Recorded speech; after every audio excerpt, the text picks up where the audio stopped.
namaste, good evening everyone. Welcome again to my YouTube channel GK Law Classes. So GK Law Classes की तरफ से आप सभी को दिवाली की हार्दिक शुभकामनाएं। आई नो जब तक ये वीडियो अपलोड होगा हमारे चैनल पे दिवाली जो है वो एक दिन पुरानी यानी पिछले दिन बीत चुकी होगी, बट दिवाली का फीवर जो है वो कम नहीं होगा जब तक भाई दूज उसके साथ कंप्लीट नहीं होगा। सो आइए शुरू करते हैं हम अपने एक नए टॉपिक के साथ। जिन्होंने हमारी पिछली प्रीवियस वीडियोस देखी है, शॉर्ट देखी है, उन सबको बहुत बहुत थैंक यू। जिन्होंने अभी तक हमारा कोई भी शॉर्ट वीडियो नहीं देखा और लॉ गवर्नमेंट कॉम्पिटिटिव एग्जाम्स की प्रिपरेशन करे तो अभी जाके हमारे चैनल जीके लॉ क्लासेस पे जाके आप डिफरेंट लॉ सब्जेक्ट्स की शॉर्ट्स एंड वीडियोस देख सकते हैं। पसंद आए तो लाइक और शेयर करना भूलेगा मत। And to all those who are right now viewing our channel, viewing our video, please अभी के अभी ही सब्सक्राइब बटन दबा दीजिए, क्योंकि आगे भी और बहुत सारे डिफरेंट सब्जेक्ट्स की वीडियोस और शॉर्ट्स हमारे चैनल पे अपलोड कर दिए जाएंगे। तो आइए शुरू करते हैं। जैसे कि आप जानते हैं कि हम प्रीवियस वीडियो के अंदर हमने ज्यूरिस्प्रूडेंस का कॉन्सेप्ट स्टार्ट किया था, जिसके अंदर हमने दो टॉपिक्स ज्यूरिस्प्रूडेंस के कंप्लीट कर दिए हैं।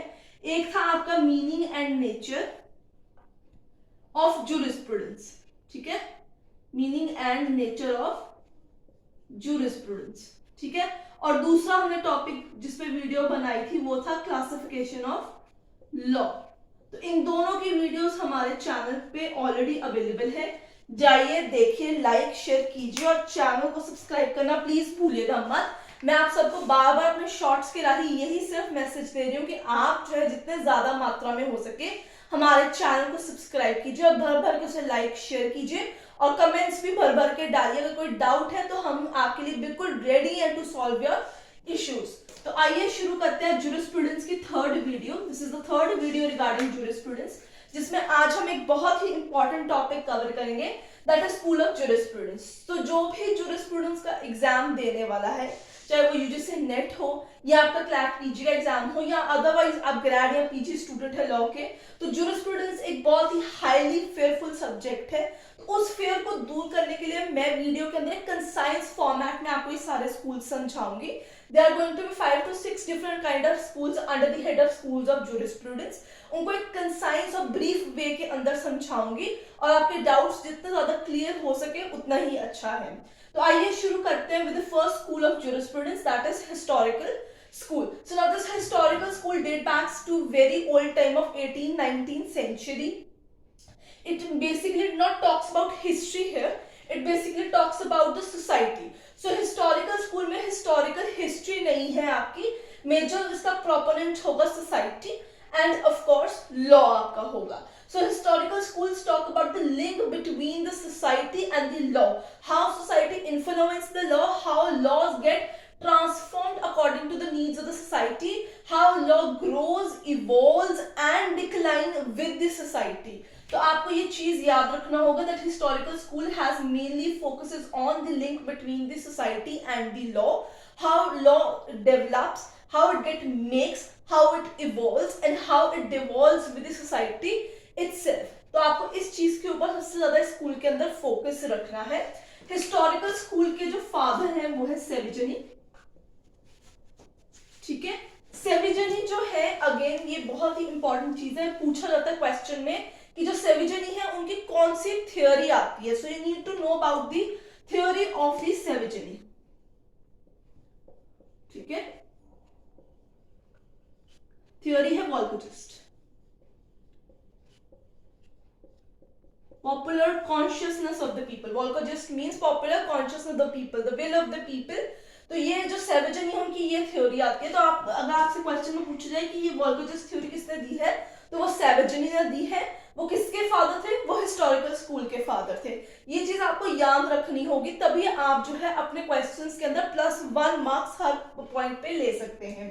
दूसरा क्वेश्चन हिस्टोरिकल स्कूल के अंदर जो हमारे सामने आता है, इसका क्रेडल कौन सा है, ठीक है।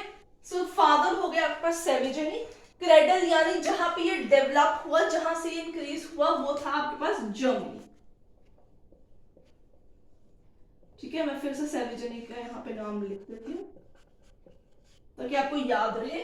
फादर सेविजनी, क्रेडल जर्मनी था। मेन फोकस इनका था link between the society and the law, कि दोनों आपस में एक दूसरे को कैसे इन्फ्लुएंस करते थे और कैसे ग्रो करते हैं। हिस्टोरिकल स्कूल इस चीज पे ज्यादा फोकस करता था।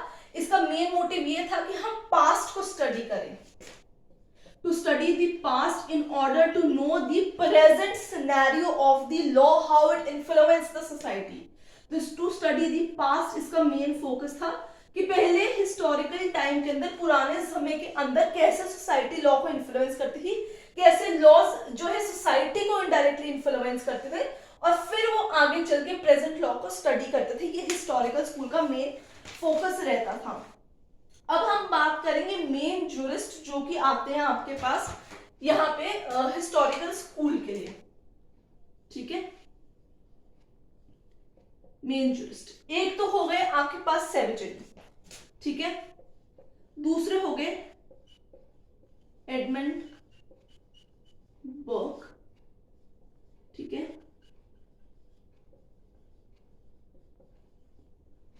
Henry main. इसके अलावा जो आता है सेविजनी, हेनरी मेन, एडमंड बर्क, और आपके पास एक और नाम आता है, उसे कहते हैं होल्ड्सवर्थ, ठीक है। तो अब आपके पास कितने जूरिस्ट हो गए? एक जूरिस्ट, दो जूरिस्ट, तीन और चार।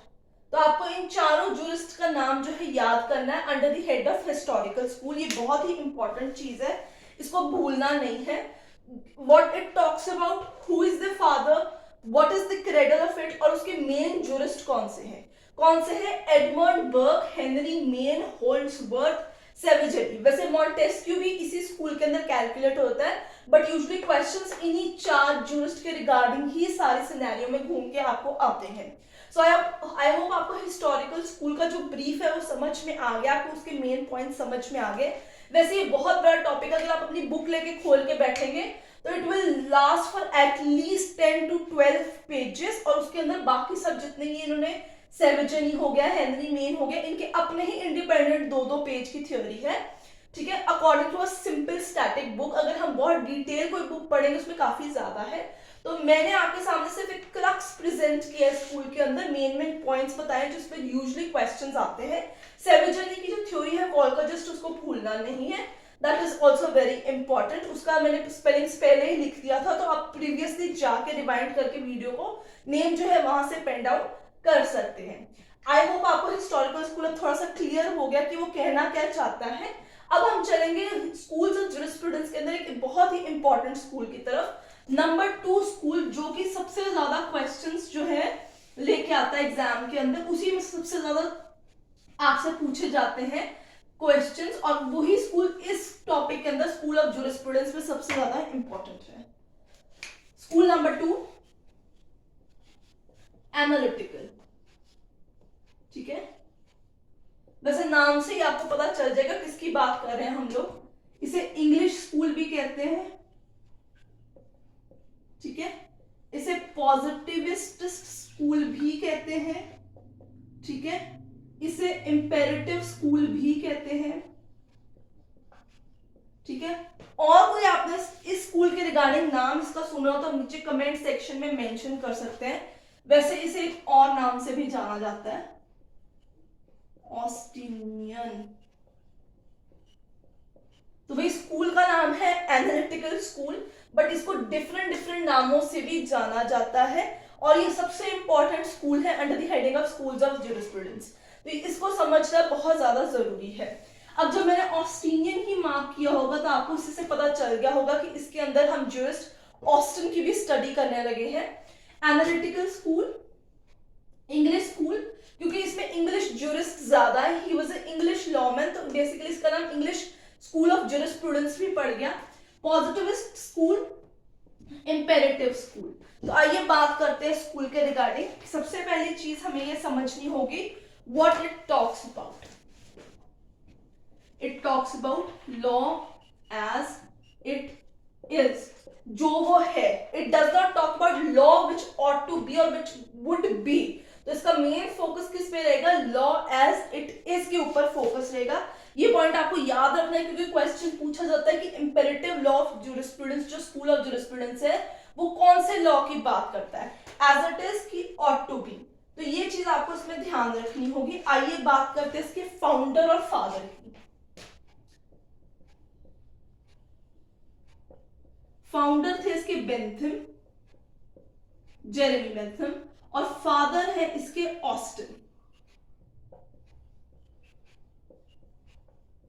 ठीक है, तो ये दो क्वेश्चंस भी आपको याद रखने हैं।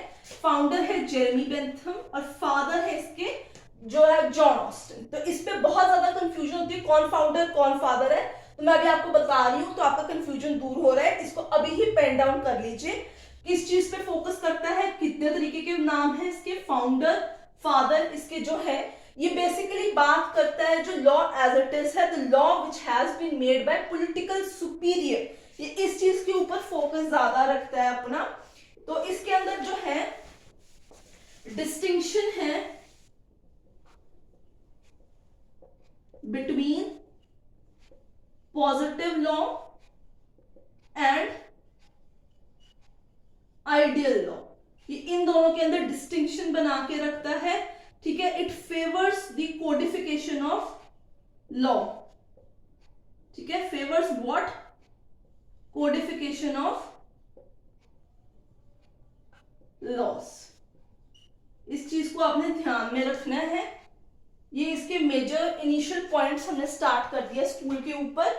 ये जो बेसिकली आपसे बात करता है, it regards the law as the conscious enactment. ये बात करता है कि जो लॉ हमारा है उसे स्टेट बनाता है, यानी पॉलिटिकल सुपीरियर बनाता है, और वो जो सिटीजन्स पे अप्लाई होता है those are political inferiors, and that law is backed by sanction, यानी पनिशमेंट। अगर आप वो जो लॉ दिया सरकार के द्वारा, पॉलिटिकल सुपीरियर के द्वारा, अगर पॉलिटिकल इंफीरियर नहीं मानेगा तो उसको बदले में क्या दी जाएगी, सजा दी जाएगी। तो ये स्टेट पे भी काफी फोकस रखते हैं अपना, जिसे पॉलिटिकल सुपीरियर कहते हैं यहाँ पे। तो इस चीज का आपको ध्यान रखना होगा। अब बात कर लेते हैं इसके कौन से ज्यूरिस्ट हैं। तो आपको दो तो पता चल गए, बेंथम है, ऑस्टिन है, हॉलैंड है, केल्सन है। केल्सन ने प्योर थ्योरी ऑफ लॉ दिया है, HLA हार्ट है, और ग्रे इसके अंदर आपके मेन ज्यूरिस्ट आते हैं। ठीक है, वैसे ज्यादा चीजें नहीं है, पर मैंने आपको जितने भी पॉइंट्स बताए हैं, it talks about the important points. ये सारे इंपॉर्टेंट पॉइंट्स हैं, इन्हीं में सबसे ज्यादा क्वेश्चंस आते हैं। फिर भी क्योंकि अभी टाइम लिमिटेशन है वीडियो की, तो मैं आपको इतना ही समझाऊंगी। अगली वीडियो के ऊपर इसमें हम थोड़ी डिटेल से बात करेंगे। टिल देन आप इन सब पॉइंट्स को पेन डाउन कर लीजिए। कोई डाउट है कमेंट सेक्शन में लिखिए। लाइक और शेयर वीडियो करना भूलेगा मत, and if you are new to the channel तो चैनल को सब्सक्राइब करना भूलेगा मत। I will see you in the next video.